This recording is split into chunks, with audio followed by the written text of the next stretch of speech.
Devotional light हरे कृष्ण हरे राम में माता रानी के भक्तों का स्वागत है। नवरात्रि के त्योहार में हम परंपरागत रूप से रूढ़िवादी व्यवस्था के अनुसार एक स्थूल मूर्ति के सामने पूजा पाठ करते हैं, फल फूल रख देते हैं और इसी क्रिया को हम नवरात्रि समझ लेते हैं। पर नवरात्रि का एक अपना दार्शनिक महत्व भी है और वह यह है कि हम अपने अंतर मन से जुड़कर ही अपने सोए सकारात्मक गुणों को जागृत कर सकते हैं।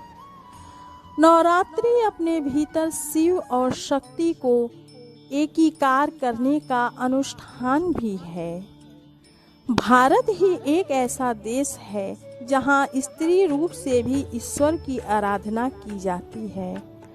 हमारे ऋषि मुनियों ने इस जगत की उत्पत्ति को शिव और शक्ति के मिलाप की घटना कहा है। शक्ति यानी वह क्रियात्मक शक्ति जिसके द्वारा सृजन और विघटन के कार्य होते हैं। शिव है वह आधारभूत चेतना जिसके बिना शक्ति का कार्यरत होना संभव नहीं। हमारे ऋषियों ने उसी चेतना को परमात्मा का रूप जानते हुए उसे महादेवी का नाम देकर जगत का सृजन, पालन और नाश करने वाली शक्ति कहा।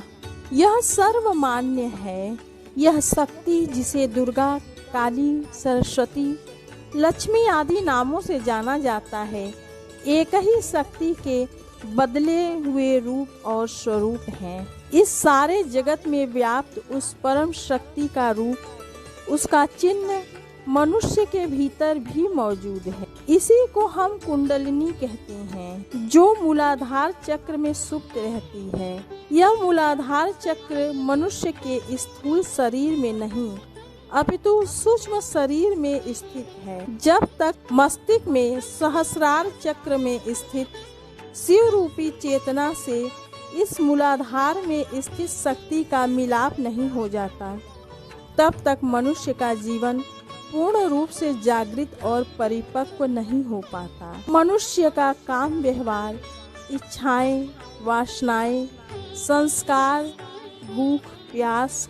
नींद, ये सब इसी मूलाधार चक्र द्वारा प्रेरित होते हैं। कुंडलिनी शक्ति का जागरण मनुष्य के जीवन में एक ऐसे रूपांतरण को लेकर आता है जिससे 100 हो जाने वाली देह में रहते हुए ही यह जीव शिव हो जाता है।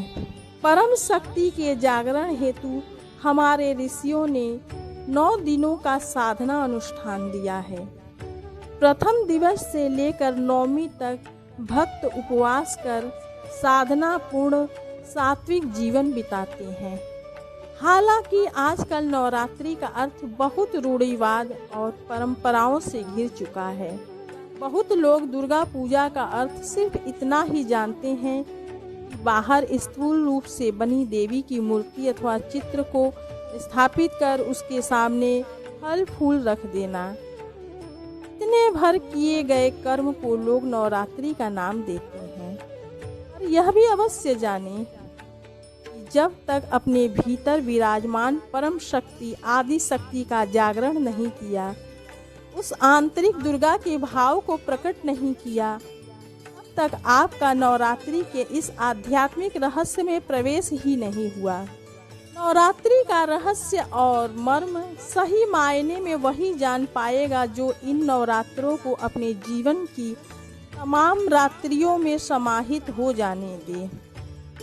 प्राणायाम, सट कर्म, आसन, धारणा, इन चारों को आधार बनाकर तंत्र में दिए गए देवी के विभिन्न चिन्हों पर अपनी धारणा को स्थापित करना ही नवरात्रि का सही अर्थ है।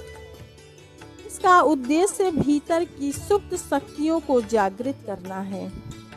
शक्ति शिव के बिना अधूरी है और शिव भी शक्ति के बिना अधूरे हैं। इसका अर्थ यह हुआ कि जो आपके भीतर कुंडलिनी शक्ति है, जब तक वह सहस्रार तक अर्थात शिव तक नहीं पहुंच जाती, तब तक वह शक्ति स्थायी व ज्ञानवर्धक नहीं होगी। दुर्गा का वास्तविक स्वरूप ज्ञान है और जो इसे पा लेता है उसके लिए यह समस्त जगत का अणु मात्र भी उस पराशक्ति का एक प्रतिबिंब हो जाता है। आप भी अपने भीतर व बाहर व्याप्त इस पराशक्ति के साथ एकीकार हो जाने की इस अनुष्ठान की ओर अग्रसर हो। माता रानी आप सभी का कल्याण करे। जय माता दी।